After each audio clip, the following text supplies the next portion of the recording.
Chapter 33। अगले दिन 13 मई को हमारे यात्रियों ने पहली बार तट के उस हिस्से का पता लगाया जिस पर वे उतरे थे। यह एक विशाल दलदल के बीच में ठोस जमीन का एक द्वीप था। इस भूभाग के चारों ओर यूरोप में पेड़ों की तरह ऊंचे ऊंचे नरकेट उगे हुए थे और दूर तक फैले हुए थे। इन अभेद्य दलदलों ने गुब्बारे की स्थिति को सुरक्षा प्रदान की। केवल झील की सीमाओं पर नजर रखना जरूरी था। पानी का विशाल विस्तार उस स्थान से दूर, विशेष रूप से पूर्व की ओर, चौड़ा हो गया और क्षितिज पर कुछ भी दिखाई नहीं दे रहा था, न तो मुख्य भूमि और न ही द्वीप। दोनों मित्रों ने अभी तक अपने हाल के साथी के बारे में बात करने का साहस नहीं किया था। कैनेडी ने सबसे पहले डॉक्टर को अपने अनुमान बताए। शायद जो खोया नहीं है, उन्होंने कहा। वो एक कुशल लड़का था और तैराक के रूप में उसके बराबर के कुछ ही लोग थे। एडिनबर्ग में फर्थ ऑफ फोर्थ को तैरकर पार करने में उसे कोई कठिनाई नहीं होगी। हम उसे फिर से देखेंगे, लेकिन कैसे और कहाँ, यह मुझे नहीं पता। उसे फिर से हमारे साथ जुड़ने का मौका देने के लिए हमें अपनी ओर से कुछ भी नहीं छोड़ना चाहिए। ईश्वर करे कि जैसा तुम कह रहे हो, डिक, डॉक्टर ने बहुत भावुक होकर उत्तर दिया। हम अपने खोए हुए दोस्त को फिर से खोजने के लिए दुनिया की हर संभव कोशिश करेंगे। सबसे पहले आइए देखें कि हम कहाँ हैं। लेकिन सबसे बढ़कर विक्टोरिया को इस बाहरी आवरण से मुक्त करें जो अब किसी काम का नहीं है। इससे हमें 650 पाउंड का भार कम हो जाएगा, जो तुच्छ नहीं है, और अंत में ये परेशानी सार्थक होगी। डॉक्टर और कैनेडी ने तुरंत काम शुरू कर दिया, लेकिन उन्हें बड़ी मुश्किलों का सामना करना पड़ा। उन्हें मजबूत रेशम को टुकड़े टुकड़े करके अलग करना पड़ा और फिर उसे पतली पट्टियों में काटना पड़ा ताकि उसे जाल के जाल से अलग किया जा सके। कोंडोर की चोंच से बना चीरा कई फीट लंबा पाया गया। इस ऑपरेशन में कम से कम 4 घंटे लगे, लेकिन आखिरकार जब गुब्बारे को पूरी तरह से बाहर निकाला गया तो ऐसा लगा कि उसे कोई नुकसान नहीं हुआ है।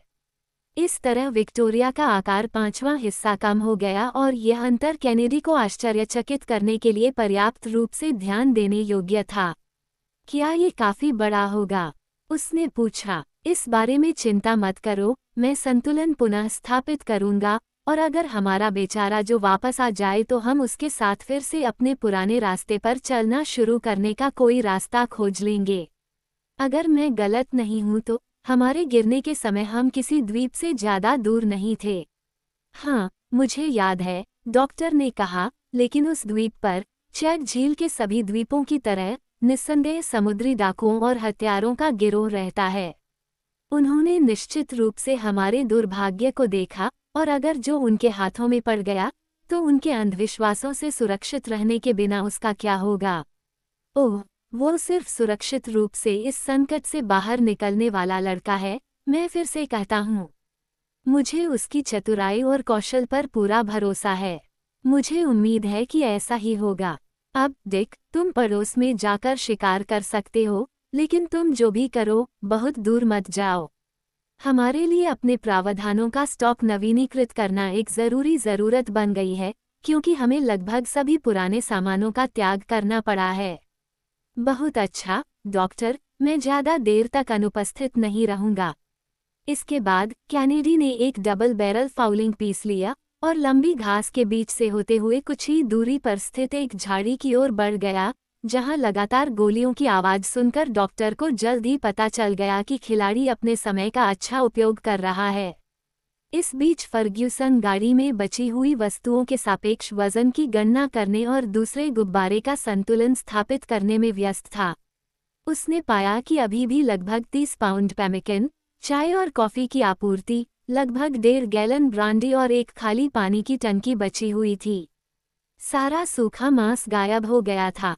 डॉक्टर को पता था कि पहले गुब्बारे में हाइड्रोजन के खत्म होने से अब उसके पास मौजूद आरोही बल घटकर लगभग 900 पाउंड रह गया था। इसलिए उसे अपने संतुलन को फिर से व्यवस्थित करने के लिए इस अंतर पर भरोसा करना पड़ा।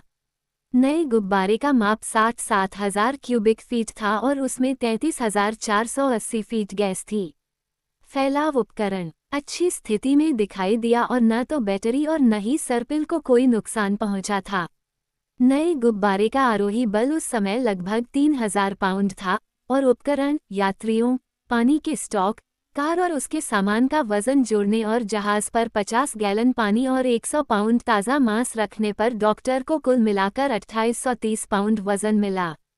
तब वह अप्रत्याशित आपात स्थितियों के लिए अपने साथ 170 पाउंड गिट्टी ले जा सकता था और गुब्बारा आसपास के वातावरण के साथ बिल्कुल संतुलन में रहता। उसके अनुसार उसकी व्यवस्था पूरी हो गई और उसने जो के वजन की भरपाई गिट्टी के अतिरिक्त हिस्से से की। उसने इन तैयारियों में पूरा दिन बिताया और कैनेडी के लौटने पर ये तैयारियां पूरी हो गईं।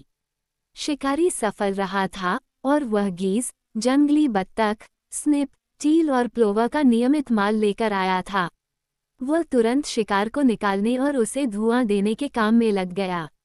प्रत्येक टुकड़ा एक छोटे, पतले कटार पर लटका हुआ, हरी लकड़ी की आग पर लटका हुआ था। जब वे ठीक लगे तो कैनेडी, जो इस काम में पूरी तरह से माहिर था, ने उन्हें कार में पैक कर दिया।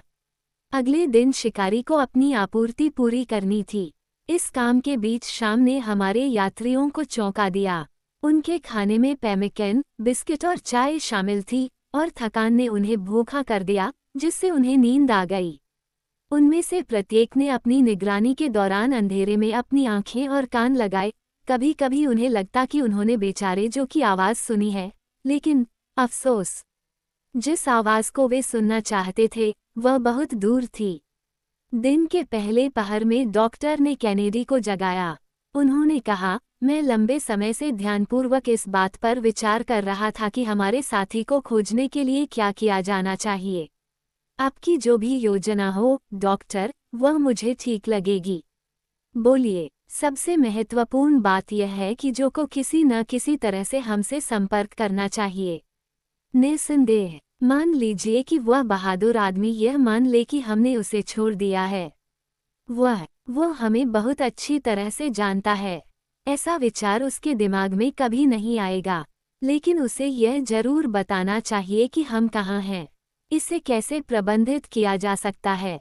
हम अपनी कार में बैठेंगे और फिर से हवा में उड़ चलेंगे।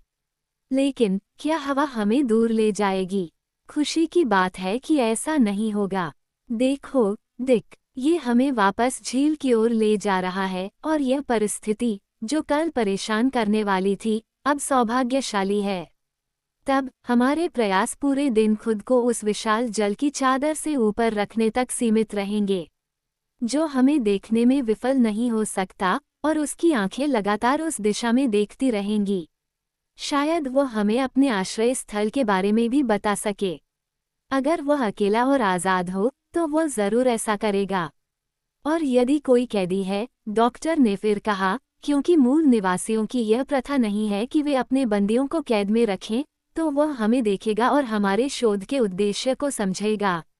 लेकिन अंत में कैनेडी ने कहा, क्योंकि हमें हर चीज़ का पूर्वानुमान लगाना होगा। अगर हमें कोई निशान नहीं मिलता है, अगर उसने अपने पीछे कोई निशान नहीं छोड़ा है, तो हमें क्या करना चाहिए?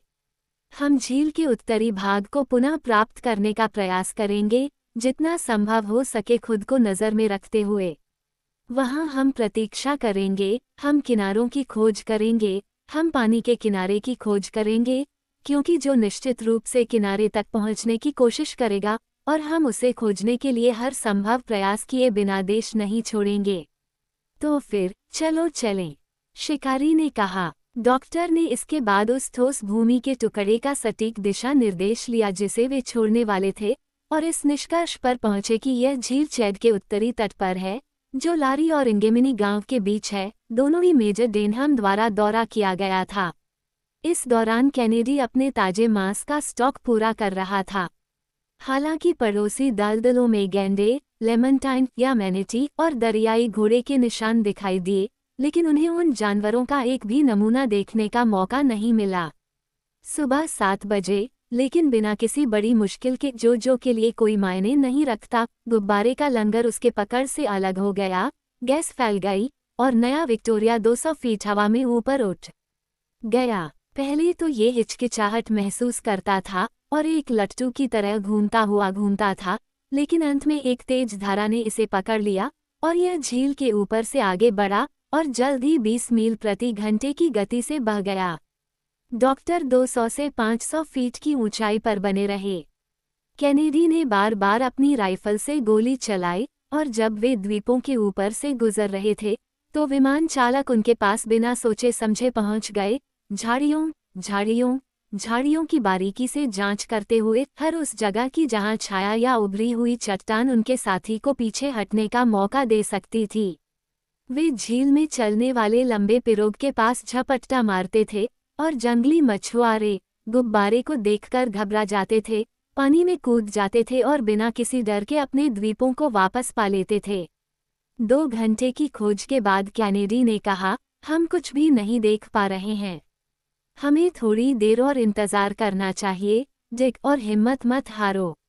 हम दुर्घटना स्थल से बहुत दूर नहीं रह सकते। 11 बजे तक गुब्बारा 90 मील दूर जा चुका था। फिर उसमें एक नई धारा आ गई जो लगभग दूसरे के समकोण पर बह रही थी और उन्हें लगभग 60 मील पूर्व की ओर ले गई। इसके बाद यह एक बहुत बड़े और घनी आबादी वाले द्वीप पर तैरता हुआ आया, जिसे डॉक्टर ने फर्रम समझा, जिस पर बिडियोमाह की राजधानी स्थित है।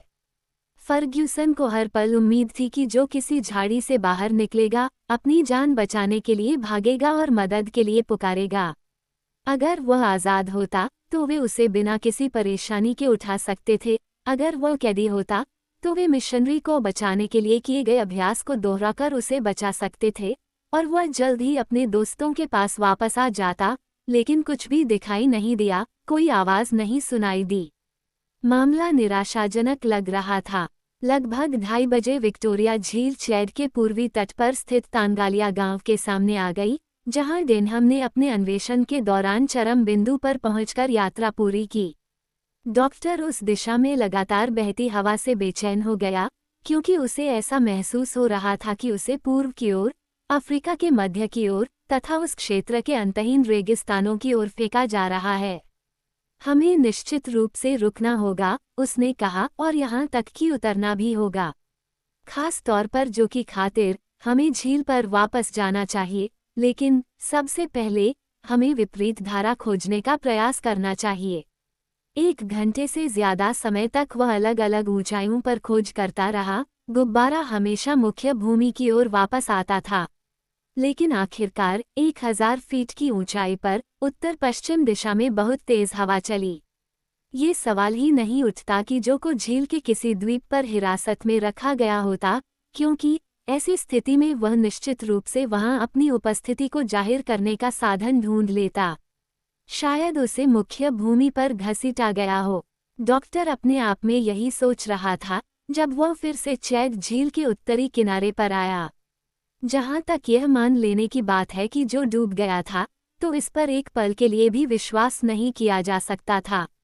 कैनेडी और डॉक्टर दोनों के मन में एक भयानक विचार आया, इन पानी में केमेन झुंड में रहते हैं। लेकिन न तो किसी में और न ही दूसरे में इस धारणा को स्पष्ट रूप से व्यक्त करने का साहस था।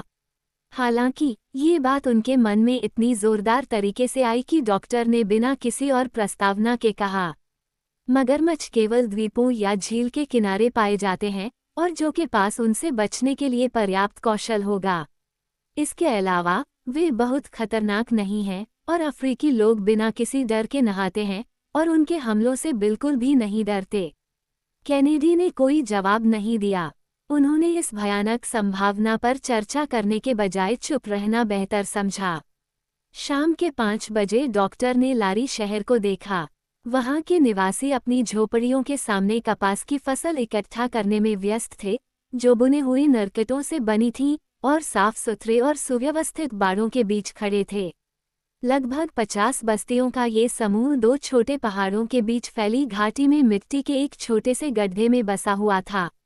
हवा का जोर डॉक्टर को जितना आगे जाना था उससे कहीं ज्यादा आगे ले गया, लेकिन हवा ने दूसरी बार रुख बदला और उसे ठीक उसी जगह वापस ले आया जहां वह जाना चाहता था, एक तरह के बंद द्वीप पर जहां से वह पिछली रात गुजरा था। लंगर पेड़ की शाखाओं को पकड़ने के बजाय दलदल की मोटी मिट्टी के साथ मिश्रित नरकटों के ढेर में फंस गया, जिसने काफी प्रतिरोध किया। डॉक्टर को गुब्बारे को रोकने में बहुत कठिनाई हुई, लेकिन अंततः रात होने के साथ ही हवा शांत हो गई और दोनों मित्र लगभग हताश मनस्थिति में साथ साथ निगरानी करते रहे।